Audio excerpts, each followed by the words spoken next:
परं ब्रह्म तस्मै श्रीगुरवे नमः। ॐ सदाशिवसमारम्भां शङ्कराचार्यमध्यमाम् अस्मदाचार्यपर्यन्तां वन्दे गुरुपरम्पराम्।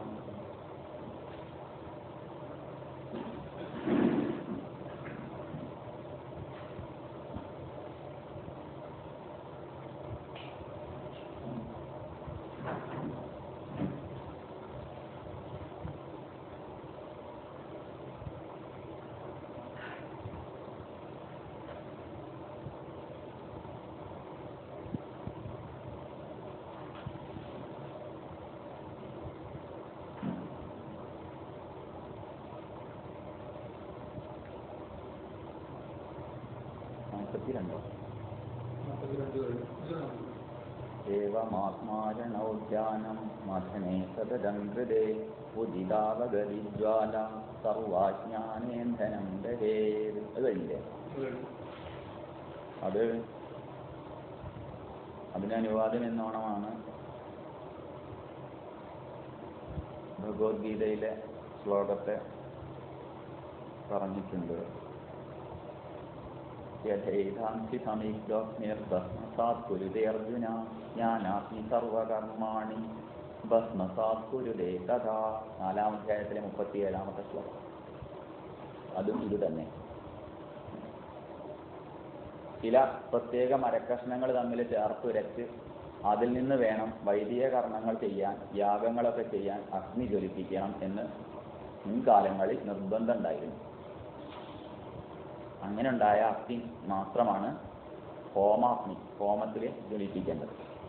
അതിനോട് ഉപമിക്കുന്നതാണ് ഇത്. ഇവിടെ പറയുന്നത്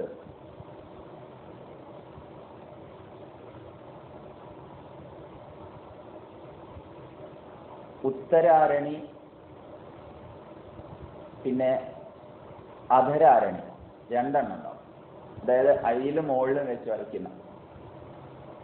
അതില് ഉപനിഷത്തിൽ പറയുന്നത് ഏതാ? ആത്മാനമരണീം കൃത്വ പ്രണവം ചോത്തരാരണി എന്നാ പറയുന്നത്. ആത്മാവ് ആണ് ഏത്? ഉത്തരാരണി. അപ്പോ താഴെയുള്ളത് ഏതാവും? മുകളിൽ ആണെങ്കിൽ ഏതായിരിക്കണം? പ്രണവം. എന്നിട്ട് കടന്നു വരയ്ക്കുക തന്നെ. അപ്പൊ എന്തായി തീരും? അതിൽ നിന്നുണ്ടാകുന്ന അഗ്നി എന്ന് പറയുമ്പോൾ ഏതിനെ കൊണ്ടായിരിക്കണം അത് പറയുന്നത്? സർവ്വ അജ്ഞാനങ്ങളെയും ദഹിപ്പിക്കുന്നതിന് മാത്രം. കർമ്മകാണ്ഡത്തിൽ ആ ഉപയോഗിക്കുന്ന അഗ്നി ഉപലക്ഷണമായിട്ടെടുത്ത് ഇവിടെ പറയുന്നത് ജ്ഞാനമാകുന്ന അഗ്നി ജ്വലിപ്പിച്ചാൽ എന്തായിത്തീരും? ആ അഗ്നി ഇങ്ങനെ ജ്വലിപ്പിക്കണമെങ്കിൽ എന്ത് വേണം? ഈ കടയിൽ വേണം. അരണി കടയുന്നത് പോലെ കടണം. അങ്ങനെ കടന്നു കഴിഞ്ഞാൽ പിന്നെ എന്തായിത്തീരും? അല്ലയോ അർജുന, ജ്ഞാനമാകുന്ന അഗ്നി സകല കർമ്മങ്ങളെയും ഭസ്മമാക്കി ചെയ്യുന്നു എന്ന് ഗീതയിലും ഉപദേശിക്കുന്നു. ഇത് 4-ാം അധ്യായത്തിലെ 37-ാം ശ്ലോകമാണ്. ജ്ഞാനമാകുന്ന അഗ്നി മാത്രമേ ഏതുണ്ടാവുന്നുള്ളൂ? സർവ അജ്ഞാനത്തെയും നശിപ്പിക്കുകയുള്ളൂ. അല്ലാത്ത കാലത്തോളം അജ്ഞാനം നിവൃത്തി സാധ്യമല്ല എന്ന് പറയാം. ജ്ഞാനമേവതു കൈവല്യം. അറിവ് മാത്രമാണ് കേവല ഭാവത്തെ പ്രാപിക്കുന്നത്. വേറെ എന്തുകൊണ്ടും സാധ്യമല്ല. അപ്പൊ കർമ്മം കൊണ്ട് കഴിയില്ലേ, ഭക്തി കൊണ്ട് കഴിയില്ലേ എന്ന് സംശയം വരാം. അതൊക്കെ അനുക്രമം എന്നോണം ശരിയായ ജ്ഞാനത്തെ ജ്വലിപ്പിക്കാൻ കാരണമാകുന്നു. എങ്ങനെ? അജ്ഞാന നിവൃത്തിയിലൂടെ. അതായത് അപ്പോൾ ആ അർത്ഥത്തിൽ കർമ്മങ്ങൾ, ഈ ഒരു അർത്ഥത്തെ മുന്നിൽ വെച്ചുകൊണ്ട് നമ്മൾ ചിന്തിക്കുമ്പോൾ ഒരു കർമ്മവും തന്നെ ഫലകാമനയോടുകൂടി ചെയ്യപ്പെടേണ്ടതല്ല, അന്ധക്കരണ ശുദ്ധിക്കായിക്കൊണ്ട് ചെയ്യപ്പെടേണ്ടതാണെന്ന് വരും. അന്ധക്കരണ ശുദ്ധിയർത്ഥം ജ്ഞാനം ഉൽപ്പദ്യതേ സംശയ താപസ്യ കർമ്മണ എന്ന വാക്യമനുസരിച്ചാണ് ഈ പറഞ്ഞത്. ജ്ഞാനം മാത്രമേ കേവല ഭാവത്തെ, കേവലനെ സൃഷ്ടിക്കുന്നുള്ളൂ. സൃഷ്ടിക്കുക എന്നുള്ളത് വാക്കുപരിമിതി വെച്ചിട്ടാണ്. കലർപ്പില്ലാത്തൊരു സ്ഥിതിയെ എത്തിക്കുന്നുള്ളൂ. അരുണേനേവ ബോധേന പൂർവം ചന്ദമസേ ഹൃദേ തദ ആവിർഭവേദാത്മാ സ്വയമേവാംശുമാൻ ഇവ. അരുണോദയം ഇരുട്ടിനെ നീക്കുന്ന ഉടനെ സൂര്യോദയം ഉണ്ടാകുന്നത് പോലെ ജ്ഞാനം കൊണ്ട് ആദ്യമായി അജ്ഞാന അന്ധകാരം നശിപ്പിക്കപ്പെടുമ്പോൾ ആത്മാവ് സ്വയമേവ ആവിർഭവിക്കും, പ്രകാശിക്കും. ആർക്കും ആത്മജ്ഞാനം ഉണ്ടാക്കി എടുക്കേണ്ടതില്ല. എല്ലാവരും ആത്മജ്ഞാനികളാണ്. എല്ലാവരും, നമ്മളൊക്കെ അജ്ഞാനികളല്ല, ആത്മജ്ഞാനികളാണ്. ആത്മാ ആരാ? എനിക്കൊരു ആത്മാവുണ്ട് എന്നല്ല. നമ്മൾ പഠിച്ചു, എനിക്ക് ആത്മാവുണ്ടോ? ഉണ്ടോ? ആർക്കാ ആത്മാവുള്ളത്?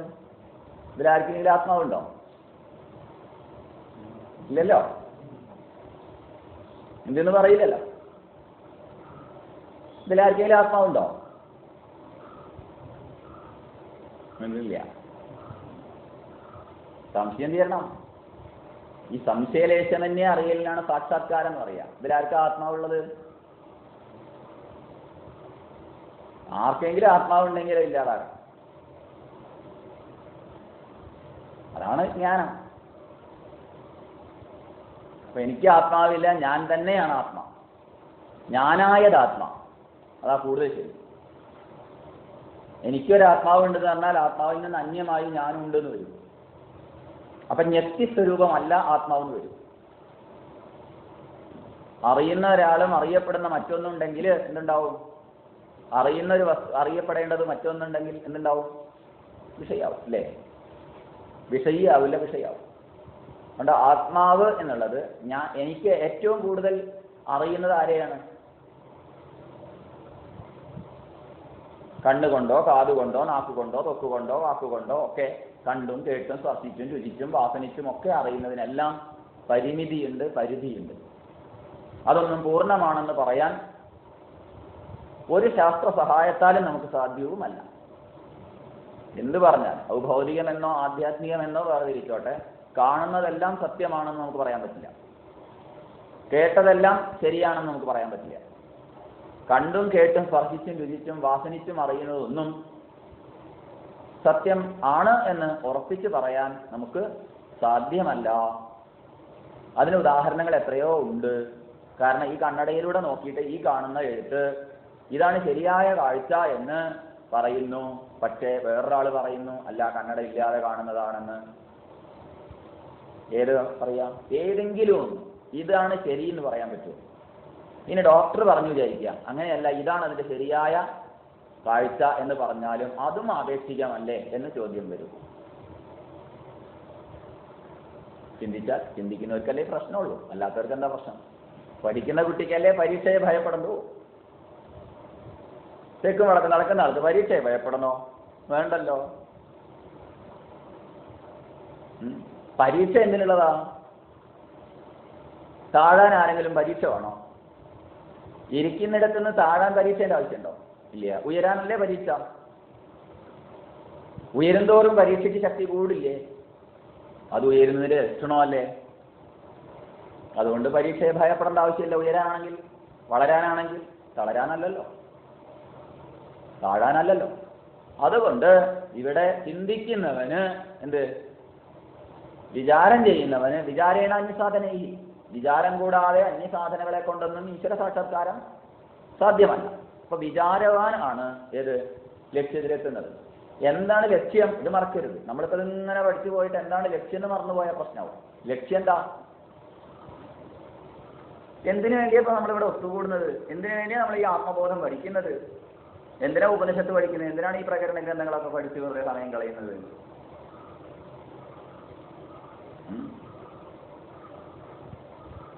എന്താ അക്കാഡമിക്കലായിട്ട് പഠിച്ചൂടെ? അങ്ങനെ പഠിച്ചാൽ പോരെ? ഞാൻ ഇത് ആചാര്യ കോഴ്സ് പാസ്സായതാണ്, ഞാനിതിൽ സംസ്കൃതത്തിൽ MA ആണ് എന്നൊക്കെ പറഞ്ഞാൽ അതും പോരെ? എന്താ സർട്ടിഫിക്കറ്റ് കിട്ടിയ പോലെ? അതൊന്നും വേണ്ടാന്ന് പറഞ്ഞില്ല. ഭാഷയെ പരിചയപ്പെടാനും ഭാഷയിൽ അത് നിലനിർത്താനും അതൊക്കെ അനിവാര്യമാണ്. പക്ഷെ അതിനാണോ ഇവിടെ ഇപ്പോൾ ഈ ക്ലാസ് നടത്തുന്നത്? അങ്ങനെയാണെങ്കിൽ നമ്മളൊക്കെ ഉടനെ എണീറ്റ് പോകേണ്ടി വരും. പറഞ്ഞു മനസ്സിലായില്ലേ? എന്തിനു വേണ്ടിയിട്ടായിരിക്കും? ആ ഒരു ലെവലിൽ പഠിച്ചിട്ട് സർട്ടിഫിക്കറ്റ് വാങ്ങാനാണോ? അത് കിട്ടുമെങ്കിൽ അത് നല്ലത് കേട്ടോ. പക്ഷെ അതാണോ ലക്ഷ്യം? ആണെങ്കിൽ തെറ്റിപ്പോയി. എന്താ ലക്ഷ്യം? ഈ പരീക്ഷയല്ല ഇവിടെ മുഖ്യം. ഏതാ? ജീവിതത്തിലൊരു പരീക്ഷയുണ്ട്. ആ പരീക്ഷയ്ക്ക് കോപ്പി അടിക്കാൻ വകുപ്പില്ല, ചോദ്യ പേപ്പർ ചോരില്ല, ചോദ്യം ചോരില്ല. ഈ 3 തരമുള്ളത്. ഇപ്പോൾ ഇതുവരെ ചോദ്യ പേപ്പർ ചോർന്നിരുന്നു, ഇപ്പൊ ചോദ്യം ചോരൽ തുടങ്ങി. പേപ്പർ ചോരുന്നില്ല, മുമ്പുള്ള ചോദ്യം തന്നെ ഇപ്പോഴും വന്നു. അങ്ങനെയൊക്കെ ഉണ്ട്. അപ്പം ഈ വിധത്തിലൊന്നുമില്ല. അല്ലെങ്കിൽ 25,000 കൊടുത്താൽ ഡിഗ്രിയുടെ സർട്ടിഫിക്കറ്റ് കരസ്ഥമാക്കാം, കുറച്ച് ദൂരം സഞ്ചരിക്കണം മേലുള്ളൂ, സ്ഥലം വേണമെങ്കിൽ പറഞ്ഞുതരാം. അതെ, അങ്ങനെയൊക്കെയുള്ള ആൾക്കാരുണ്ട്, ഏജൻസികളുണ്ട്. 50,000 കൊടുത്താൽ ഏതിൻ്റെയാണ് വേണ്ടത്? അങ്ങനെയൊക്കെ ഒരു നിയമമൊക്കെ ഉണ്ടത്. വെറുതെ കുത്തിയിരുന്ന് പഠിക്കേണ്ട, അങ്ങനെയൊക്കെ ഉണ്ട്. പക്ഷെ ഈ ഒരു പരീക്ഷ അതിനുള്ളതല്ല. അത് ഇതിനുള്ളതാണ്. ജീവിതമാകുന്ന പരീക്ഷ. ജീവിതത്തിൽ ചില പരീക്ഷകളെ അഭിമുഖീകരിക്കേണ്ട വരും. അത് ഏതൊരാൾക്കും ഉണ്ടാവും. ഏത് വലിയ ജ്ഞാനിയായാലും അജ്ഞാനിയായാലും വലിയവനായാലും ചെറിയവനായാലും ആ പരീക്ഷയെ നമുക്കൊക്കെ നേരിടേണ്ടി വരും. പ്രതിബന്ധങ്ങൾ, പരീക്ഷണങ്ങൾ, പ്രലോഭനങ്ങൾ, ഈ 3ലും രക്ഷപ്പെടണമെങ്കിൽ ഇന്നില്ലെങ്കിൽ നാളെ ഉണ്ടാവും, ഉറപ്പാ. അതൊന്ന് രക്ഷപ്പെടാൻ. ഇതിനൊക്കെ കാരണം എന്താണ്? ഒറ്റ കാരണമുള്ളൂ. എന്താ കാരണം?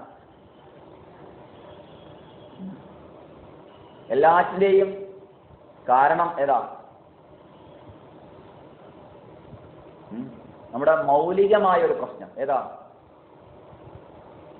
അതിന്റെ പരിഹാരമാണ്. അതേതാ?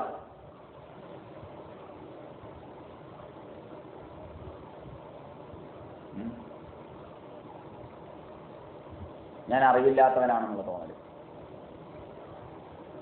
ഏതാ നമ്മുടെ മൗലികമായ പ്രശ്നം? ഇതിൽ തന്നെ വരുന്നുണ്ടെന്നാണ് ഓർമ്മ. ഇവിടെ എവിടെയോ വരുന്നുണ്ട്, ഏതോ ഒരു മന്ത്രത്തിൽ അതിനെക്കുറിച്ച് പറയുന്നുണ്ട്. നമ്മുടെ മൗലികമായ പ്രശ്നം എന്താണെന്ന്. ഞാൻ അജ്ഞാനിയാണ് എന്നുള്ളതാണ്. അതിൻ്റെ ഒരു വാചകം, ഒരു വാക്യം കൊടുത്തിട്ടുണ്ട്. എവിടെയെന്നറിയില്ല, അത് വരുന്നുണ്ട്. അപ്പൊ അജ്ഞാനം നിവർത്തിക്കാൻ എന്താ വഴി? ഇരുട്ട് നീക്കാൻ ഒറ്റ വഴിയുള്ളൂ. എന്താ വഴി? വെളിച്ചം കൊണ്ടുവരിക. അല്ലാതെ എന്താ വഴി? എത്ര കട്ട പിടിച്ച് ഇരുട്ടാണെങ്കിലും കുറേ നേരം വിളക്കത്തിക്കേണ്ടി വരില്ലേ? വേണ്ടിയില്ല. പിന്നെന്താ? എത്ര കാലം ഇരുട്ട് പിടിച്ച് കിടക്കുന്ന മുറിയാണെങ്കിലും അവിടെ ഒരു ദീപം കൊളുത്തി വെച്ചാൽ എന്തായിത്തീരും? ഇതല്ലേ സനാതന ധർമ്മത്തിന്റെ സിദ്ധാന്തം തന്നെ. കുട്ടിച്ചാത്തനായാലും വേണ്ടില്ല, ഗുളികനായാലും വേണ്ടില്ല, പറക്കുട്ടിയായാലും വേണ്ടില്ല, ഭൈരവനായാലും വേണ്ട, ഇനി പ്രേതായാലും വേണ്ടില്ല, പിശാചായാലും വേണ്ടില്ല, ഒരു ദീപം കൊണ്ട് കൊളുത്തി വെച്ചേക്കൂ. ഞങ്ങൾ വെളുക്കത്തിരിക്കുമ്പോ നീ മാത്രം ഇരുട്ടത്തിരിക്കണ്ട അല്ലേ? അതിന് വെളുത്താക്ക. കുട്ടിച്ചാതല്ല കുട്ടിച്ചാത്തത്വം, ഗുളികല്ല ഗുളികത്വം. മനസ്സിലായില്ല? എന്നിലുള്ള ഞാൻ ഏത് ചെയ്യരുത്. കൃമിയിലുള്ള കൃമിത്വം, കീടം ആയിക്കോട്ടെ, അതിലുള്ളത് അതിനെ അറിഞ്ഞു കഴിഞ്ഞാൽ അപ്പൊ ഞാൻ ആരാണെന്ന് അറിയുന്നത് പോലെ തന്നെ അതിൽ അതായി നിലകൊള്ളുന്ന, അതിനെ അതാക്കി നിലനിർത്തുന്ന ആ ഉണ്മയെ അറിയുക.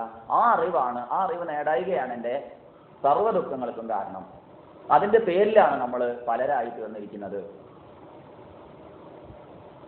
വേറെ വേറെ ആക്കിയിരിക്കുന്നത്. ഈ പരമാർത്ഥത്തെ അറിഞ്ഞുകൊണ്ട് വ്യവഹാരത്തിൽ വ്യവഹരിക്കാൻ കഴിഞ്ഞാൽ മതിലുകൾ ഏർപ്പെടുത്തിയത് ആരാണ്? ഈ പരമാർത്ഥത്തെ അറിഞ്ഞിട്ട് നമ്മൾ ഒന്നായി തീരൂ. അപ്പൊ ആര് ആരോട് എന്തിന് എപ്പോ എങ്ങനെ അല്ലേ കോപിക്കും? എങ്ങനെയുണ്ടാവും? ഉണ്ടാവില്ല. അപ്പൊ ഈ ഒരു അറിവാണ്. ഈ അറിവ് ബുദ്ധിതലത്തിൽ അറിഞ്ഞിട്ട് കാര്യമില്ല. ബുദ്ധിതലത്തിൽ അറിഞ്ഞിട്ട് കാര്യമില്ലേ? കാര്യമുണ്ട്. അത്രയും സമാധാനവും ജീവിതത്തിൽ കുറേ വിട്ടുവീഴ്ച മനോഭാവത്തോടു കൂടി ആ ഒരു സ്ഥലം തന്നെ നമുക്ക് ശരിയാക്കി എടുക്കാൻ കഴിയും. അത് വലിയൊരു ഗുണമാണ്. പക്ഷെ അത് മാത്രമല്ല ലക്ഷ്യപ്രാപ്തി. അത് നമ്മൾ നാളെ ചിന്തിച്ചു അല്ലേ? ആത്മജ്ഞാനി അല്ലാത്ത ഒരാൾക്ക് കർമ്മത്തിന്റെ ഫലം അനുഭവിക്കാൻ കഴിയുകയില്ല. കർമ്മത്തിന്റെ ഫലം അനുഭവിക്കണമെങ്കിൽ പോലും എന്ത് വേണം? ഫലം നമ്മളൊക്കെ അനുഭവിക്കുന്നില്ലേ? ആ അനുഭവിക്കുന്നത് തിരിച്ചറിയാനുള്ള കഴിവ് പോലും ആത്മജ്ഞാനിക്കേ ഉള്ളൂ. ഇല്ലെങ്കിൽ ഞാൻ ചെയ്യുന്ന കർമ്മത്തിന്റെ ഫലമാണ് എന്ന് ഞാൻ വിചാരിക്കുന്നില്ല. കുറ്റങ്ങളും തെറ്റുകളും ഞാൻ മറ്റുള്ളവരുടെ തലയിൽ കെട്ടിവെക്കും. ചിലപ്പോൾ ഭാര്യയാവാം, ചിലപ്പോൾ ഭർത്താവാം, ചിലപ്പോൾ കുട്ടിയാവാം, ചിലപ്പോൾ മറ്റുള്ളവരാവാം, അയൽവാസിയായിരിക്കും, ആരായിരിക്കും, ആരുടെയെങ്കിലും തലയ്ക്ക് ഞാൻ കെട്ടിവെക്കും. ഉറപ്പാ. ഈ കെട്ടിവെക്കൽ ഇല്ലാതാവണമെങ്കിൽ എന്ത് വേണം? കുറ്റപ്പെടുത്തലുകൾ ഇല്ലാതാവണമെങ്കിൽ അതിനും വേണം എന്ത്? ആത്മജ്ഞാനിയാവണം. അപ്പൊ ആത്മജ്ഞാനി ആയാൽ പരം തലം പരമമായ തലത്തിലെത്താം. ബുദ്ധിതലത്തിൽ അറിഞ്ഞാൽ പോലും ആ ഒരു അന്തരീക്ഷം തന്നെ നന്നായി. ഇതൊക്കെ കുറച്ച് കുറഞ്ഞ് ആത്മജ്ഞാനിയായതിന്റെ ലക്ഷണമാണ് അതൊക്കെ. ആവാൻ പോകുന്നതിന്റെ ലക്ഷണം അല്ലേ? ആയാൽ മാത്രമേ ഉള്ളൂ എന്നൊന്നും പറയാൻ വയ്യ. കുറച്ചൊക്കെ വിവേകം ബുദ്ധി വരുന്നുണ്ട് എന്ന് പറയാം. അതൊരു വലിയ വിഷയമാണ്. അതുകൊണ്ട് പരം തലത്തിലെത്തിയാൽ മാത്രമേ രക്ഷയുള്ളൂ എന്നൊന്നും ആരും ചിന്തിക്കേണ്ട എന്നാണ് പറയുന്നത്.